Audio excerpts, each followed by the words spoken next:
Whilst browsing eBay for games to review, I stumbled upon a title I'd never even heard of, Robin Hood for the Game Boy Color. Finding any information online about the game proved strangely difficult, with seemingly only a short IGN preview on offer. It seemed about as obscure as a game could be, with no reviews, retrospective or otherwise, discussions or even a walkthrough to be found. What I did find, however, was a few intriguing screenshots, and that was enough for me to want to pick it up and give it a try. So here goes what, as far as I know, is the game's first ever online review. Robin Hood for the Game Boy Color, not to be confused with the 1991 movie tie-in game Robin Hood Prince of Thieves, was co-published by both EA and Light & Shadow Productions in early 2001. The game, based on the English folk legend, was developed by a company called Planet Interactive Development, who, from what little information I can find, were a small Parisian team who worked on a handful of equally obscure Game Boy Color titles before finally closing shop in 2002. The story begins as Robin Hood leaves his family castle to join King Richard's crusade in the Middle East. Robin saves the king's life, but later finds himself captured and bound in an Ottoman jail cell. After many years of detainment, he finally manages to break free of his chains, and upon escaping the prison sails back to England. When he returns, however, he finds the country in turmoil as Prince John is conspiring to unite the nobles and take the throne in Richard's absence. What's more, Robin's fiancée Marion has been kidnapped and is due to be married off to a count. The game plays as a light action-adventure RPG and takes place over 15 missions in which you, as Robin Hood, must find keys and switches to unlock doors, complete tasks for villagers in exchange for information, and use your bow and arrows to defeat various enemies. Robin controls responsively with the D-pad and can move and fire his bow simultaneously and in 8 directions. Pressing the B button will toggle on a strafe mode to lock a firing angle, which comes in very handy for dispatching the numerous enemies found in the game. Sadly, Robin doesn't have a bottomless quiver though, and with no melee weapon on offer, you must be careful to ensure he doesn't end up completely defenceless. Fortunately, there are plenty of extra arrows littered throughout the levels, so as long as you're not too wasteful, running out isn't too hard to avoid. Other pickups include hearts to refill one of the 3 sections of your life bar, and also a larger heart which increases your health capacity by 1, at least until your next death. The hearts are not particularly frequent though, and so great care has to be taken to avoid the many arrows, javelins and melee attacks that will be constantly coming your way. As you progress, 2 more characters will become playable, Friar Tuck and Little John.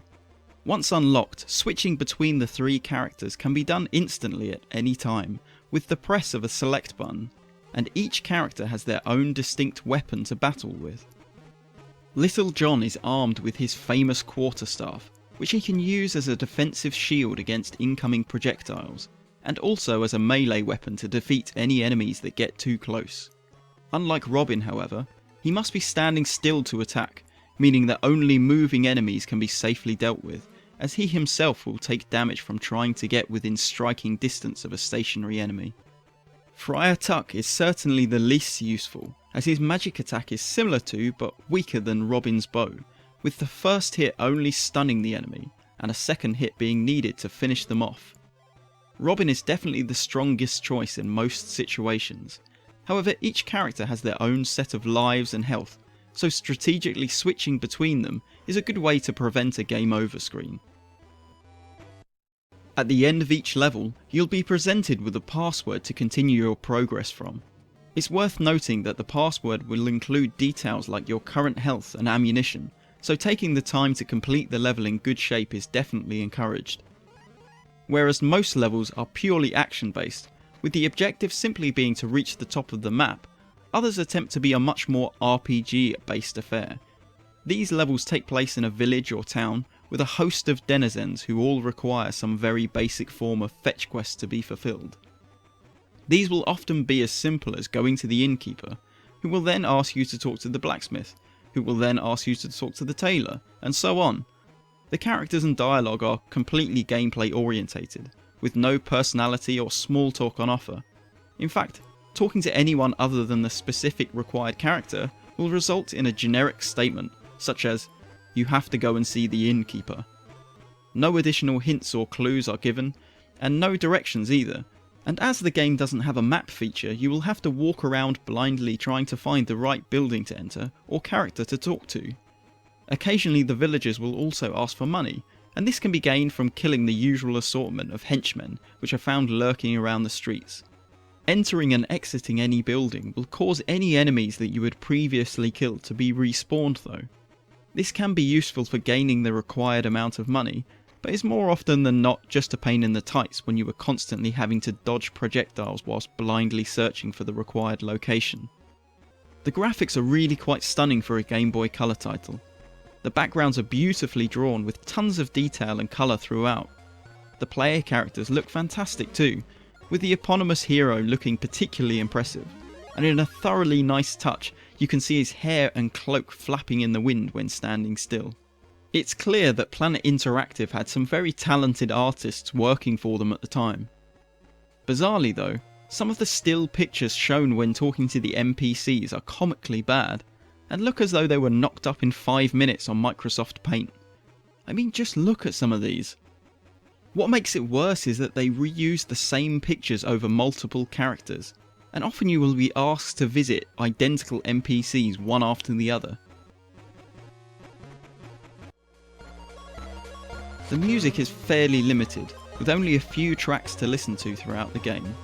It's all very generic medieval fantasy video game music, and although it's certainly nothing to get excited about, it does fit the action well and never grates on the ears. Overall, Robin Hood is sadly a pretty poor game. The RPG levels are excruciatingly dull, and almost completely spoil the game with their abundance of tedious fetch quests and lifeless characters. And sadly they last far longer than the far more enjoyable action-based levels.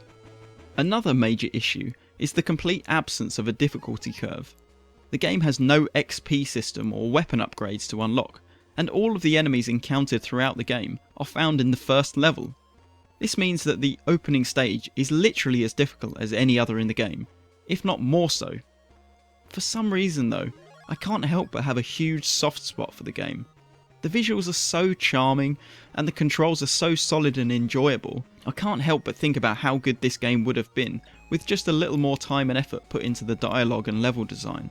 Just giving the various villagers an ounce of personality would have gone a long way into making the RPG sections feel less tedious, and a little variation or a puzzle or two in the action sections would have lifted the game even further. As such, the game feels like a great engine with a lackluster game attached to it. Regardless, there is definitely some fun to be had here, and although it's not common, the game can be picked up very cheaply.